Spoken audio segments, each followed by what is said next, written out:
بسم الله الرحمن الرحيم. أعزائي الطلاب، أهلا وسهلا فيكم في هذا الشرح الجديد لمادة اللغة الإنجليزية.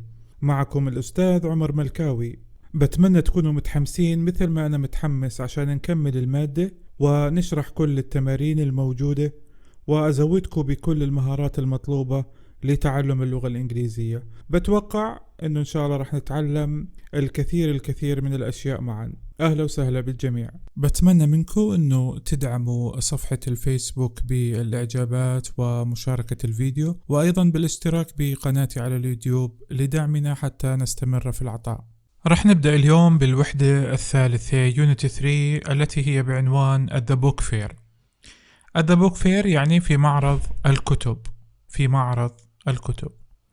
لأن زي ما احنا شايفين في هذه الصورة في عنا مجموعة من الصور.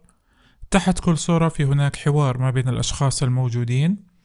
لأن في التمرين الأول اللي هو listen and read زي ما احنا متعودين بدنا نسمع لهذا الحوار ونقرأه ونفسره مع بعض. فخلونا في البداية نسمع لهذا الحوار مع بعض وبعد هيك بنرجع نشرحه إن شاء الله. Listen and read. 1. This is Amman International Book Fair. There are books by writers from lots of different countries. In my opinion, this is the most interesting event in Jordan. Look! There are some books by Jordanian writers. Let's go there first. I'd like to buy a book by a Jordanian writer. 2. Look at these books, Mum. I'd like to buy this book about charity work. It looks very interesting. Yes, let's buy this book for you. Karim, would you like to buy that book for your cousin Selma?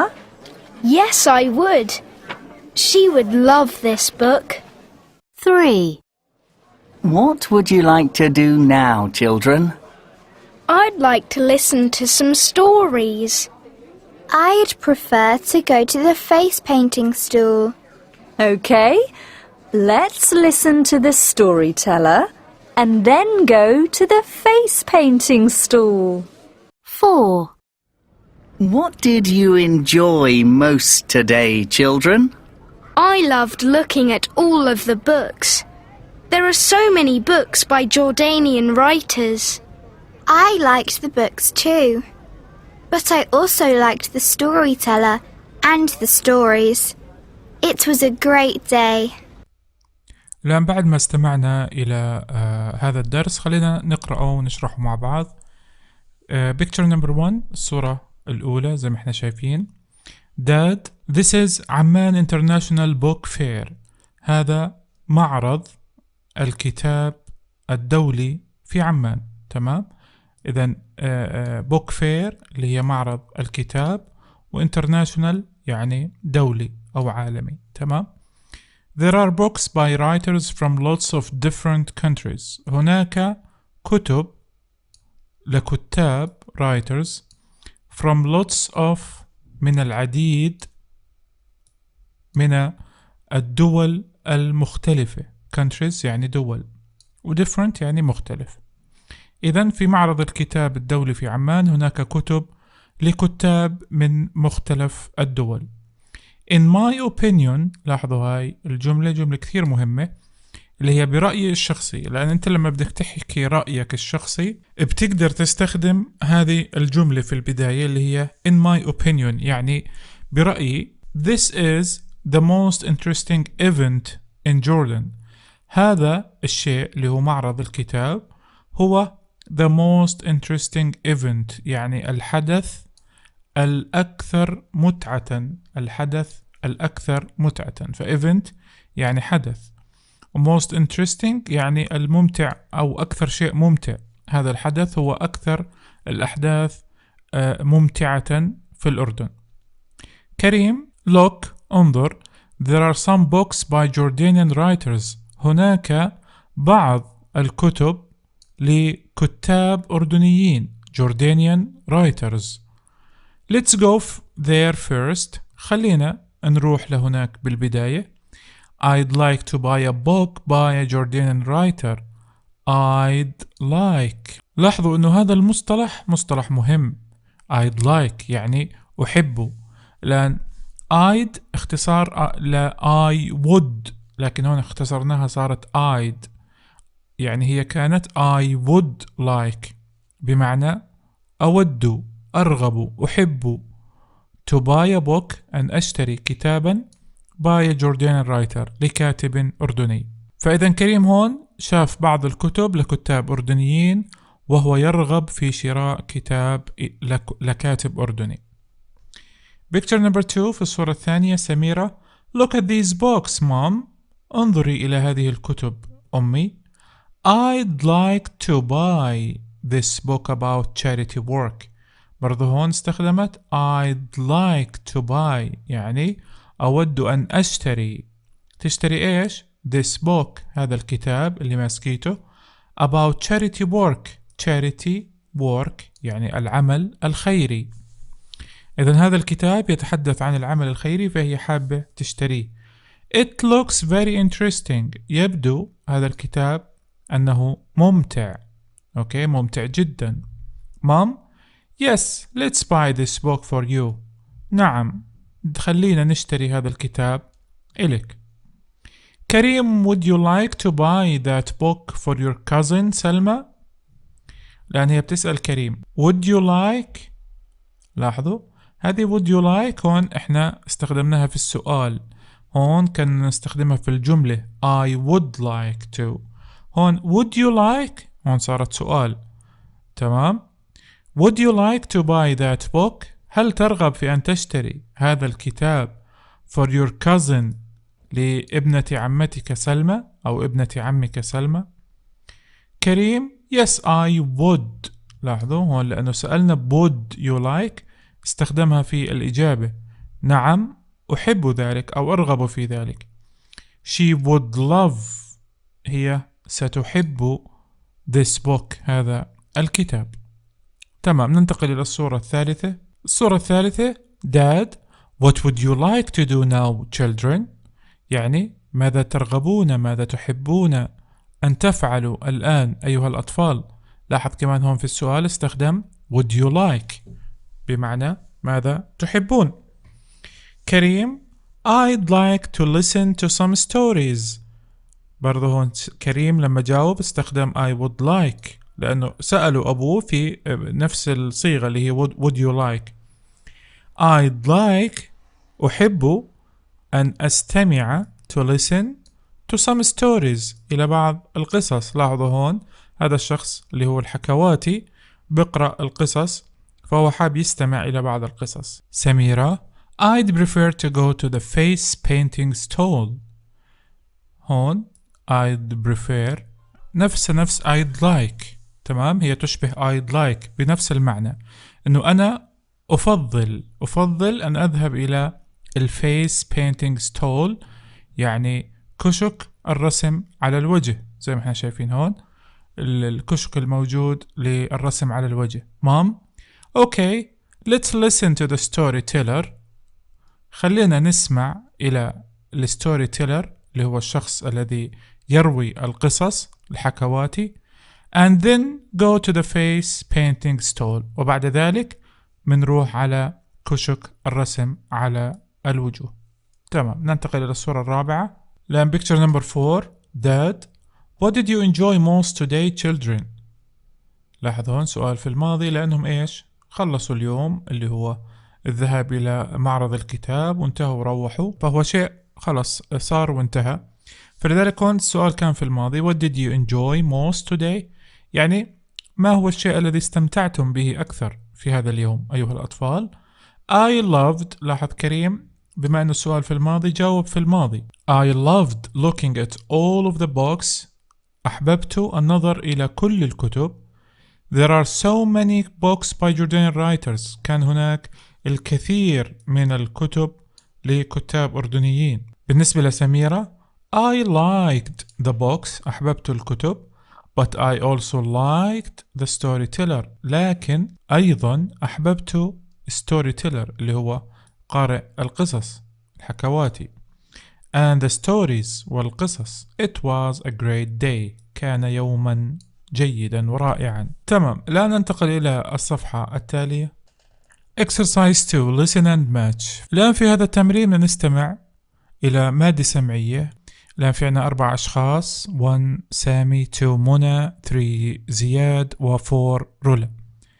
نستمع شو بدهم يحكوا هذول الأشخاص ال4، وبعد هيك بنرجع. فاستمعوا جيدا، حاولوا توصلوا الاشي اللي بيحكوه مع الصور الموجودة. Listen and match. 1. Today, we're going to the book fair. What would you like to read, Sammy? I'd like to read a traditional book by an Egyptian writer. He's from Egypt. It's a book of stories about a man who had a donkey. 2. What would you like to buy at the book fair, Munna? I'd like to read a book by a Lebanese writer. She's from Lebanon. It's a book about bees. I'd like to read that book too. 3. Ziad, what would you like to read? I'm not sure. I like the books by the Egyptian and Lebanese writers, but I'd like to read this book. It's about paper. It's by a Jordanian writer. She's from Jordan. 4. What would you like to read, Rula? I like all of these books, but I'd prefer to read this book by an Emirati writer. She's from the UAE. It's a book about a girl. She wants to be like her older sister. That's a great book. الآن هذه هي المادة السمعية اللي استمعنا لها قبل قليل. Number 1 Boy. Today we are going to the book fair. اليوم احنا بنروح وين؟ على معرض الكتاب. What would you like to read, سامي؟ يعني ايش الاشي اللي انت بدك تقرأه يا سامي؟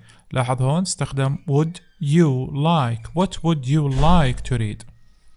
الآن سامي شو بده يقرأ؟ I would like to read a traditional book by an Egyptian writer from Egypt. شو بده يقرأ؟ أحب أن أقرأ كتاب تقليدي كتبه كاتب مصري من مصر. It is a book of stories about a man who had a donkey. فهو كتاب فيه مجموعة من القصص عن شخص كان عنده donkey. تمام؟ Number 2 Girl. What would you like to buy at the book fair, منى؟ شو بدك تشتري؟ buy. ما الذي تودينا أن تشتريه يا منى؟ لاحظ هون كمان استخدمنا would you like. I'd like to read a book by a Lebanese writer from Lebanon. شو بدها تعمل؟ بدها تقرأ read a book by a Lebanese writer from Lebanon. تقرأ كتاب كتبه كاتب لبناني من لبنان. It is a book about bees. كتاب عن النحل. I'd like to read that book too. وأنا أرغب في قراءة هذا الكتاب أيضا. Number 3 زياد. What would you like to read؟ نفس الشيء استخدم would you like to read. I'm not sure. I like the books by the Egyptian and Lebanese writers. يعني I'm not sure أنا مش متأكد لسه ما قررت. I like أحب الكتب المصرية واللبنانية يعني التي كتبها كتاب مصريون ولبنانيون. But I'd like to read this book. It is about paper. ولكني بدي أقرأ هذا الكتاب عن الورق. It is by a Jordanian writer from Jordan. هذا الكتاب كتبه كاتب أردني من الأردن. What would you like to read, رولا؟ رولا إيش حابة تقرأي؟ تمام. I like all of these books. أنا حاب كل هذه الكتب. But I'd prefer to read this book by an Emirati writer from UAE. ولكن أنا حاب أقرأ هذا الكتاب لكاتب إماراتي من الإمارات. It's a book about a girl. هذا الكتاب عن فتاة. She wants to be like her older sister. حابة هذه الفتاة تريد أن تكون مثل like يعني شبيهة بأختها الكبرى. That's a great book. هذا كتاب عظيم. فإذا هذا الحوار الذي سمعناه قبل قليل. نرجع الآن إلى التمرين الثاني. الآن بعد ما استمعنا إلى الحوار وبعد ما قرأناه مع بعض وشفناه، الآن سامي زي ما شفنا هو بده يقرأ كتاب كتبه an Egyptian writer، كاتب مصري من مصر. تمام. هذا الكتاب اللي هو هذا هو الكتاب عن شخص يمتلك حمار. تمام. لأن هون زي ما احنا ملاحظين هون ايجيبت هذه البلد اللي هي مصر، Egyptian هذه الجنسية، فاحنا هون لازم نفرق ما بين البلد وما بين الجنسية. ايجيبت هي البلد و Egyptian هي الجنسية. اوكي. لأن منى بتقرأ كتاب كتبه كاتب لبناني، Lebanese writer from Lebanon، لأن البلد هي لبنان والجنسية Lebanese، لبناني. تمام. هذا الكتاب كان عن ايش؟ عن البي. اوكي، عن النحل. لا، بالنسبة لزياد بده يقرأ كتاب كتبه a Jordanian writer، كاتب أردني من الأردن، فالبلد هي الأردن، الجنسية Jordanian، Jordanian، الأردن أردني. تمام. هذا الكتاب هو عن البيبر، اللي هي الورق. بالنسبة لرولا بتقرأ كتاب كتبه كاتب إماراتي، an Emirati writer، كاتب إماراتي من وين؟ من الإمارات، فالبلد هي الإمارات، الجنسية إماراتي. أوكي.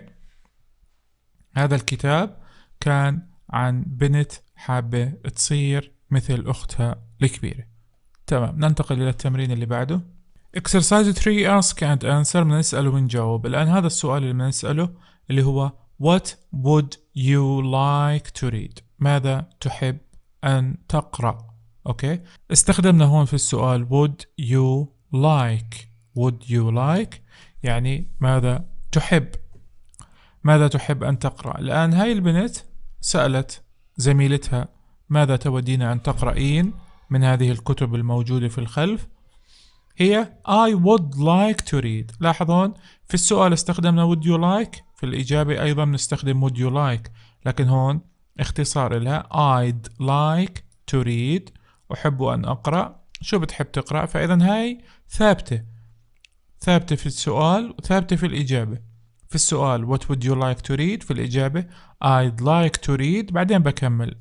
لأن شو بدها تقرأ كتاب كتبه سليمان المشيني. He is a Jordanian writer، هو كاتب أردني. He wrote books about our future، هو كتب كتب عن مستقبلنا. فالآن أنت بدك تسأل هذا السؤال وتجاوب عليه شخصيا. أنت شو حاب تقرأ؟ ما هو الكتاب اللي حاب تقرأه؟ وهذا الكتاب مين كتبه؟ وشو جنسية الكاتب؟ ونبذة عن هذا الكتاب، ماذا يتحدث هذا الكتاب؟ فزي ما شفنا هون كتاب، هون اسم الكاتب اللي هو سليمان المشيني، من وين؟ Jordanian writer، كاتب أردني. ونبذة عن الكتاب أو عن الكاتب أنه هو كتب كتب عن our future، عن مستقبلنا. تمام. فحاولوا تكتبوا بهاي الطريقة عن كتاب أنتوا حابين تقرأوا. الآن نشرح عن استخدام would like و would prefer. أول شيء would like، لأن we use the model expressions would like in English to talk about our desires and wants. احنا بنستخدم هذه الصيغة اللي هي would like، نستخدمها للتحدث عن ايش؟ عن desires and wants، يعني عن الرغبات، الاشي الذي نرغب بالقيام به، الشيء الذي نحب القيام به. would like is a more formal way to say want، لأن كلمة would like هذه الصيغة هي صيغة رسمية لكلمة want، لأن هذا الفعل want معناه يريد القيام بالشيء. لأن احنا بنستخدم would like نستخدمها بمعنى want، بمعنى يريد لكن بشكل رسمي. أوكي. Here are some examples. الآن شوف الأمثلة. I would like to take a trip، يعني أنا أريد أن أقوم برحلة. Sandra and her husband would like to have a June wedding. يريدان يعني ساندرا وزوجها أن يقومان بإيش؟ الزواج في شهر 6. would like جاءت بمعنى want، بمعنى يريد. نستخدمها للتعبير عن الرغبات، الشيء الذي نرغب بالقيام به. لأن دائما بعد would like بيجي شو بعديها؟ بيجي بعديها إشي اسمه infinitive. الانفينيتيف شو يعني؟ يعني to بعديها فعل مجرد. to بعديها فعل مجرد.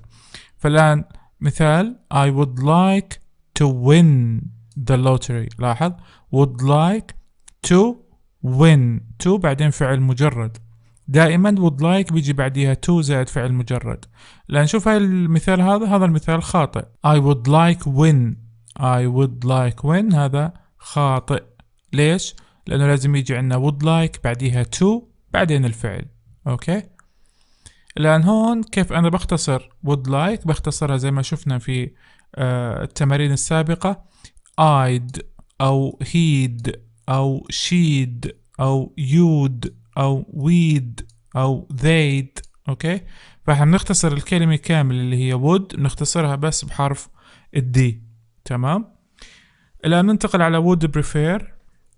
نستخدم would prefer للتحدث عن إيش؟ للتحدث عن preferences. preferences يعني الأشياء المفضلة، الأولويات أو الأشياء المفضلة إلنا. تمام.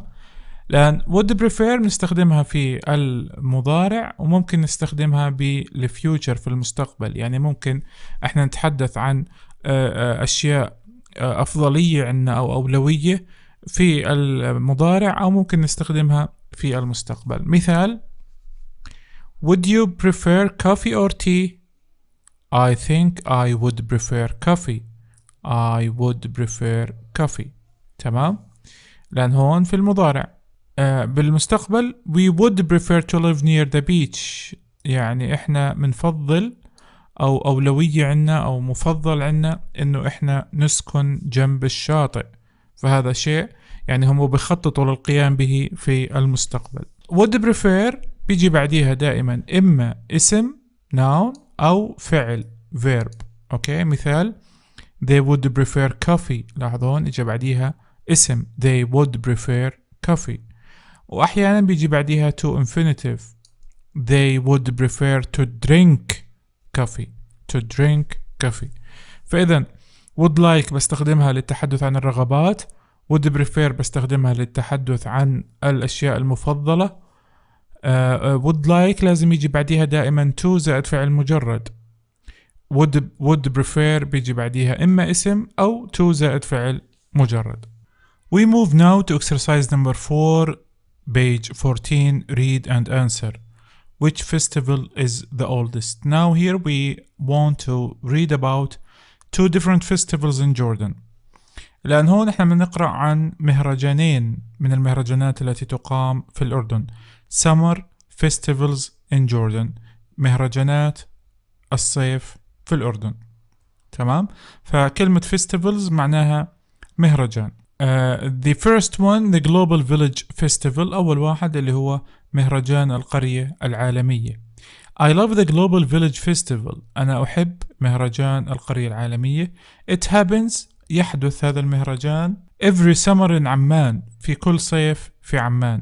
And it started وبدأ هذا المهرجان في عام 2004.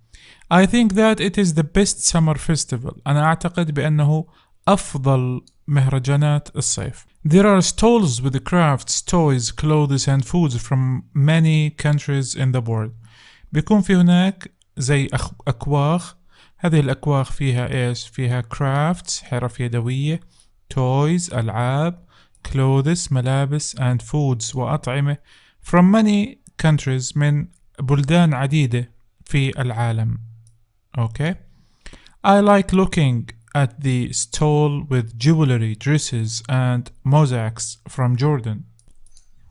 أحب أن أنظر إلى الأكواخ اللي بيكون موجود فيها jewelry اللي هي مجوهرات، dresses ملابس فساتين، and mosaics والفسيفساء from Jordan من الأردن.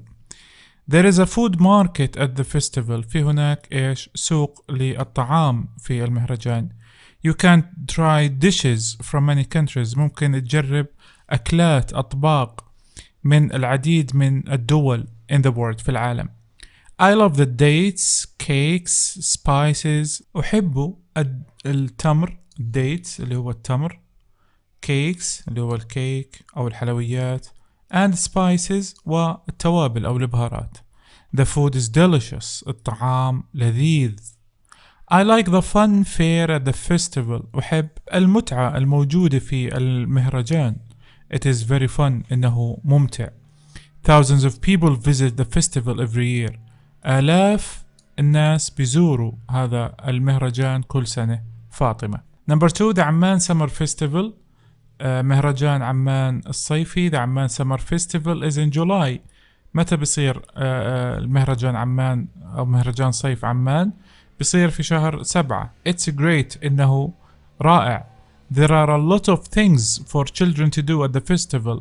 هناك العديد من الأشياء التي يستطيع الأطفال القيام بها في هذا المهرجان. There are colorful puppet shows. في المهرجان هناك إيش؟ shows يعني عروض. عروض إيش؟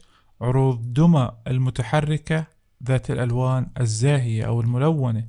فإذا puppet يعني دمى المتحركة، أوكي، وشوز يعني عروض. في هناك عروض يعني عرض بيقدموه للدمى المتحركة الملونة.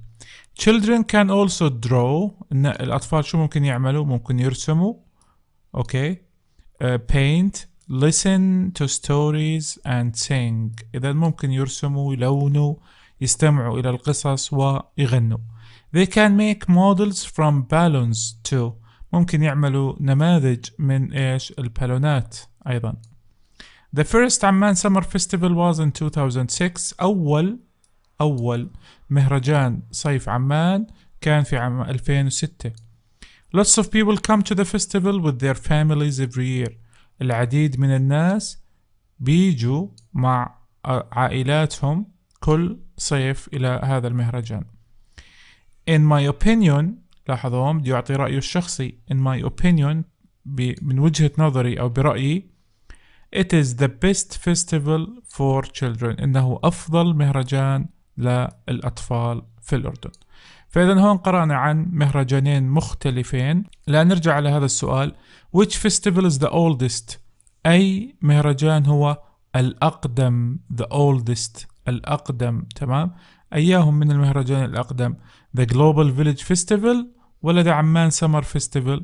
لأن قرأنا هون إنه ال Global Village Festival صار بال2004 وعمان Summer Festival صار متى أول مرة؟ بال2006. معناته أيها أقدم؟ إذن the oldest one is the Global Village Festival.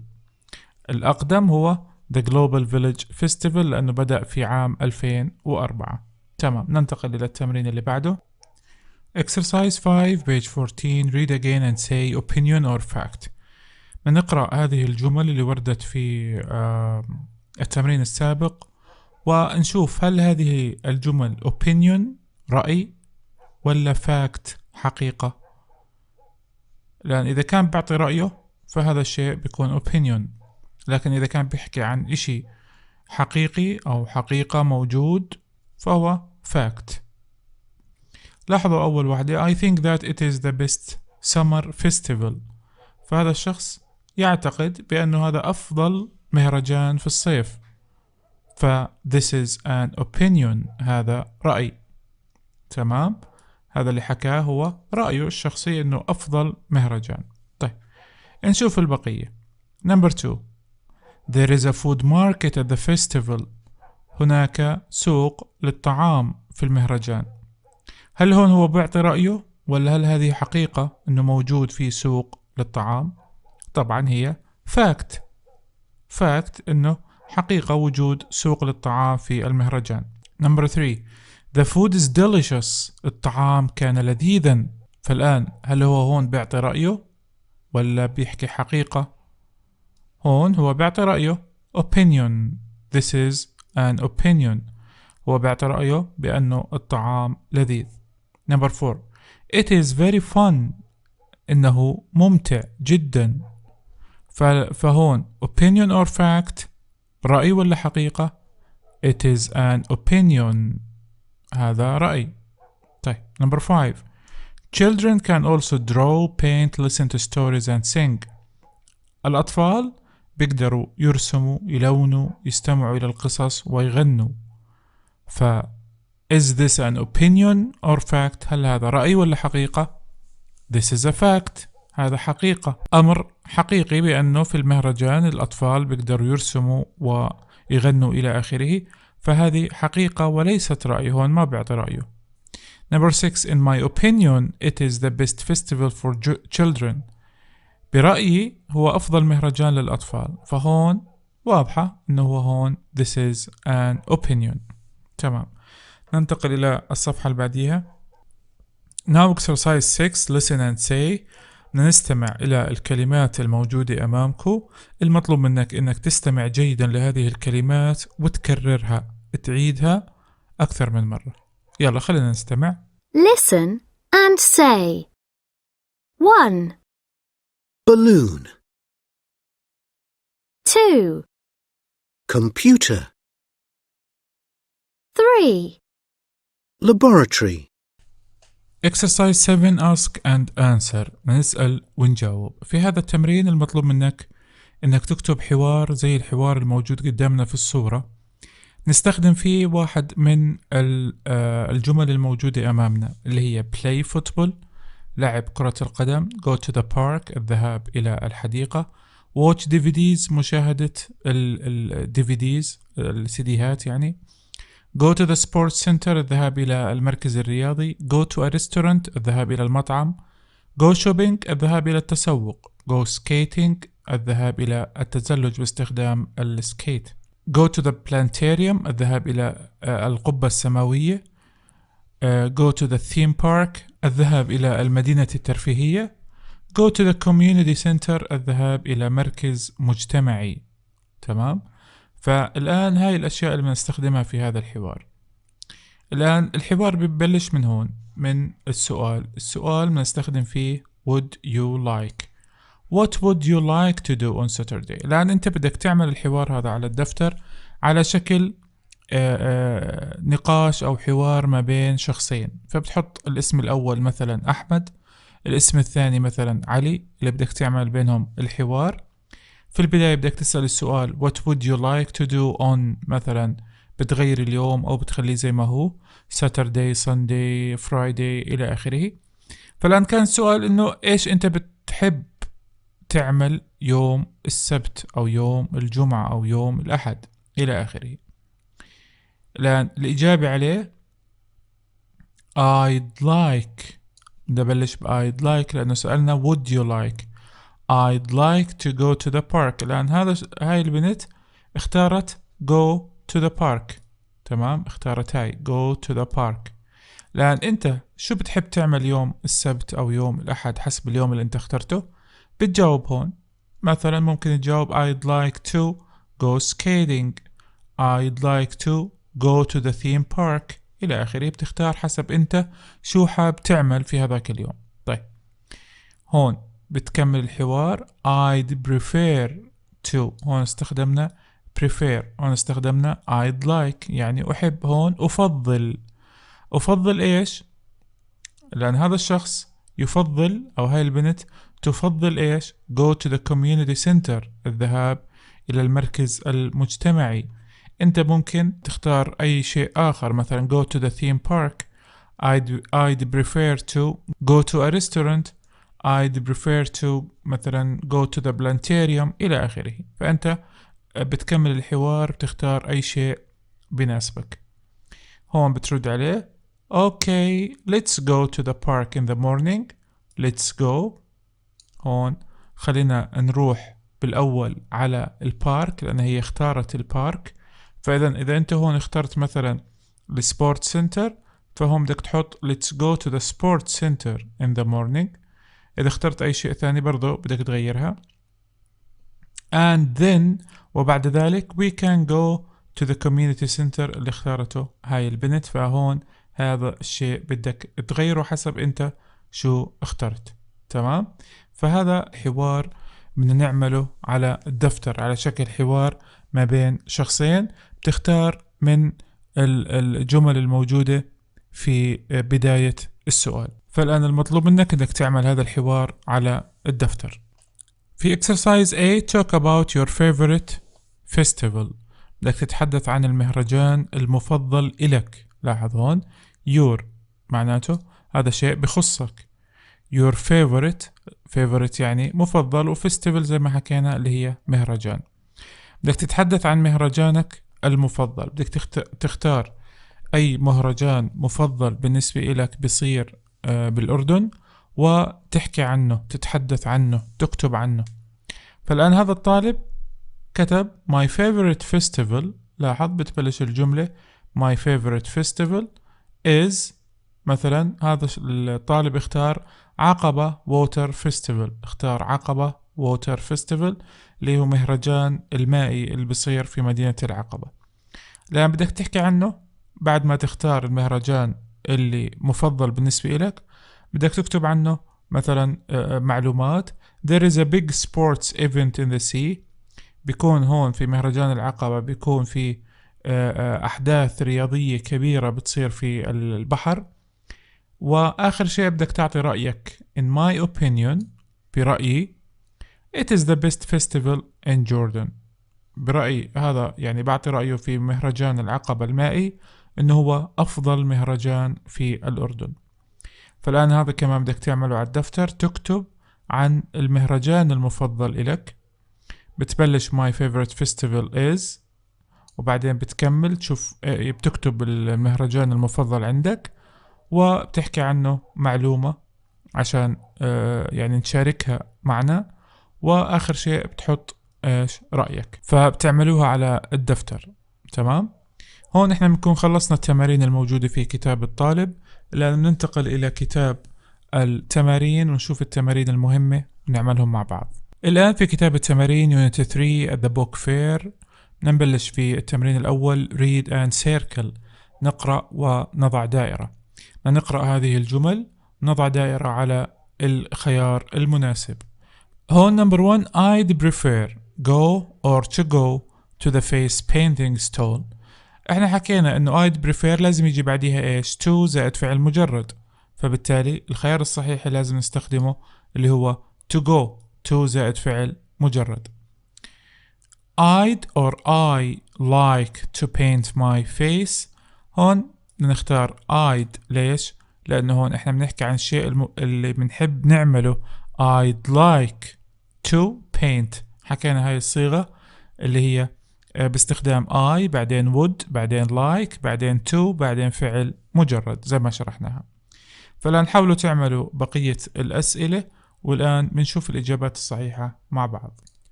الآن هذه الإجابات على هذا السؤال. number 2 let's or I'd go. طبعا هي let's go. ليش؟ لأنه I'd لازم يجي بعديها I'd like to go. هون مش موجودة فبالتالي خاطئة، استخدامها خاطئ. تمام. فبالتالي لازم نستخدم let's go to the book stalls. I or I'd like to look. لاحظ هون في عنا like to look. هاي لازم نستخدمها مع I'd. I'd like to look at books from different countries. تمام.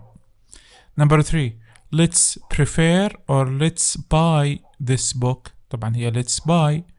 prefer بتيجي مع I would prefer or I'd prefer. هون let's بتيجي بعدها فعل بمعنى خلينا نروح نشتري this book هذا الكتاب for our baby cousin.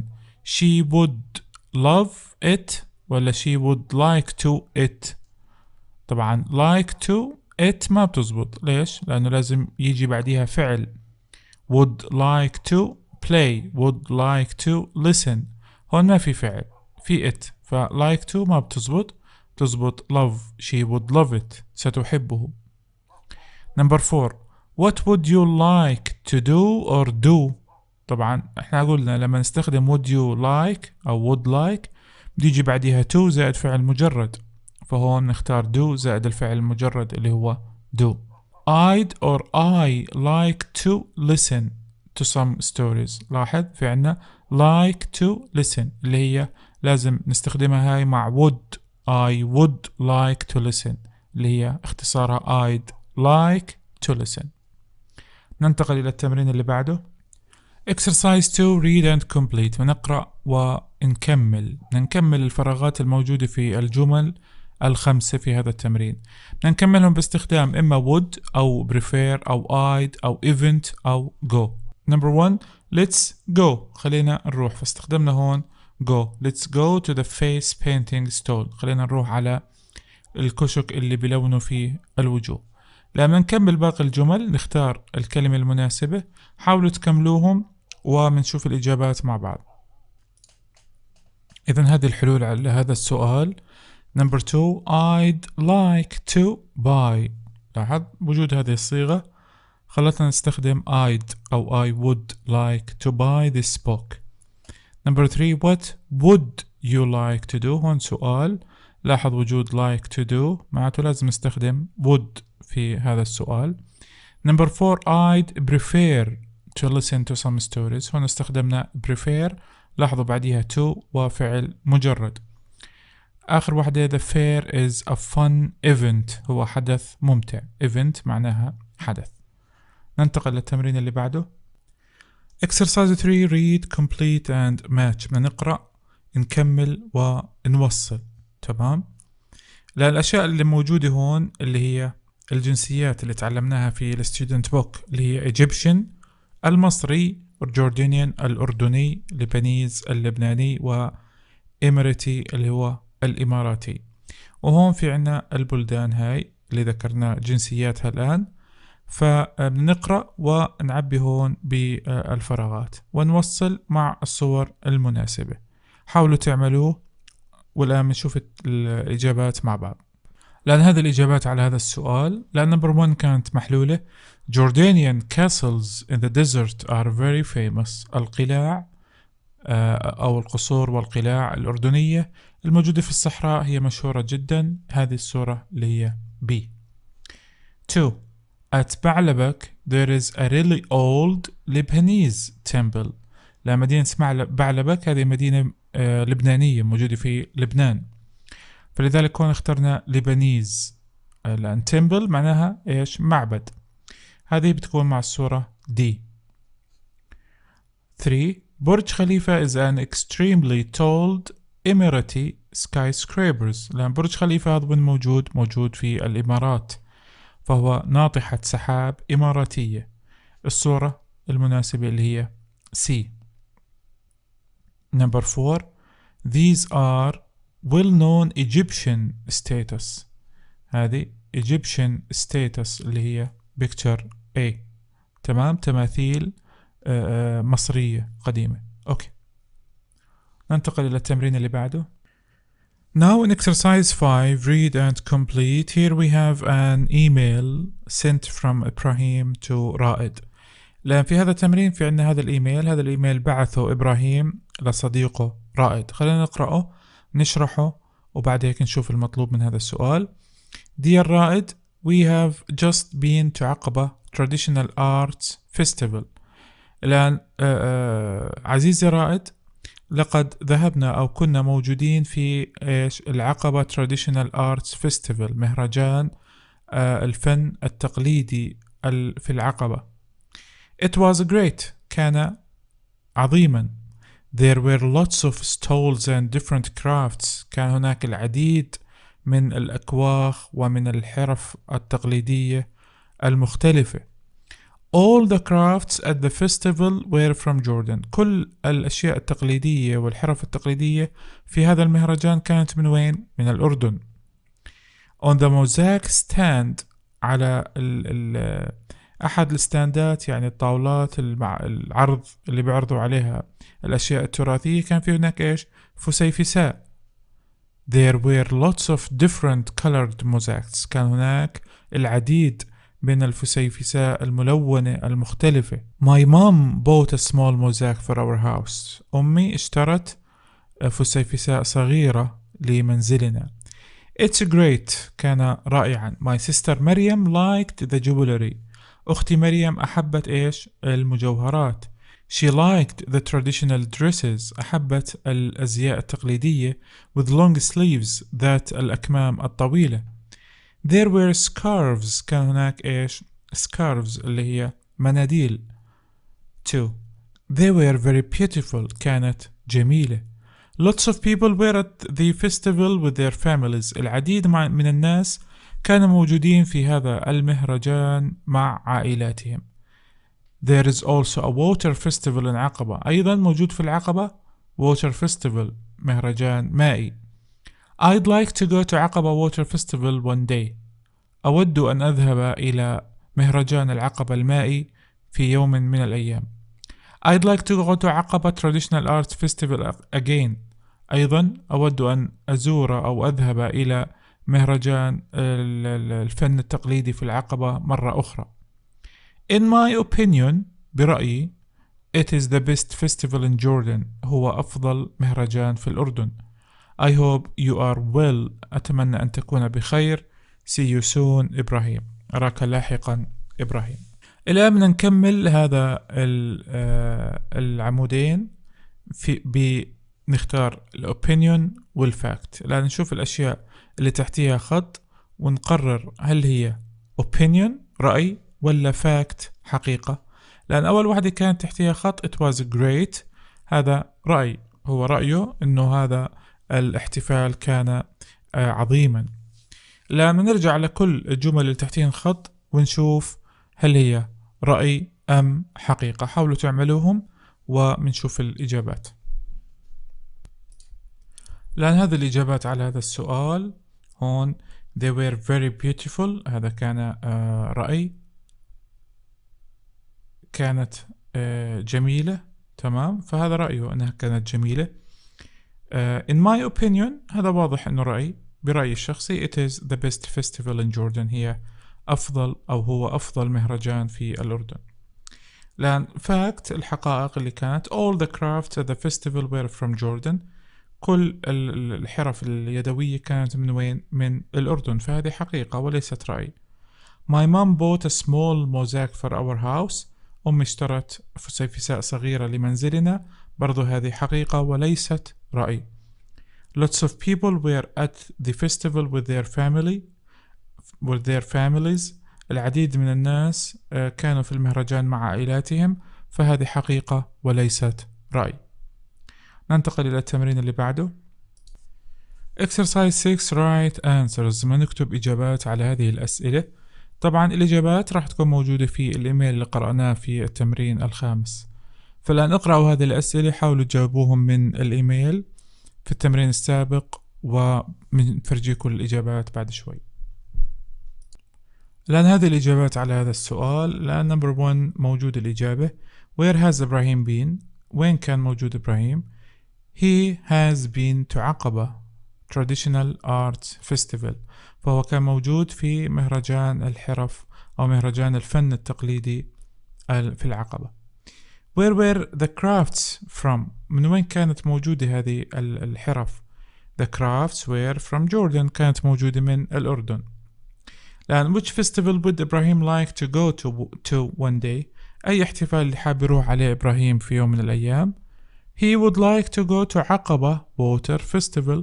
هو حاب يروح وين؟ على مهرجان العقبة المائي. Number 4 which festival does إبراهيم think is the best؟ أي مهرجان يعتقد إبراهيم بأنه الأفضل؟ هو يعتقد he thinks that عقبة Traditional Arts Festival is the best. فهو يعتقد بأنه مهرجان الفن التقليدي في العقبة هو الأفضل. Number 5 would you like to go to a traditional art festival؟ هل أنت شخصيا، لاحظون في عندك كلمة you، يعني أنت شخصيا هل بتحب تروح على مهرجان الفن التقليدي في العقبة؟ إذا جاوبت yes بدك تحكي why. ليش حابة تروح؟ إذا جاوبت no مش حابة تروح بتحكي why not، ليش أنت مش حابة تروح. فهذا إجابتكو الشخصية. Exercise 8 Write about you. في هذا التمرين أنت بدك تكتب عن نفسك، بدك تكتب جمل. تبدأ الجملة الأولى ب let's، مثلا let's play basketball in the park، خلينا نروح نلعب كرة السلة في الحديقة. فأنت هون بدك تكتب أي جملة ثانية تستخدم فيها let's، مثلا let's go to the museum، let's play football in the yard. أي شيء ببلش ب let's بمعنى خلينا نذهب، دعنا نشتري، دعنا نلعب. بتختار أي فعل بناسبك وبتكمل. نمبر 2 نفس الشيء، بدك تعمل جمل باستخدام let's. نمبر 3 I'd like to، لأن هون بدك تحكي عن شيء أنت حاب تعمله.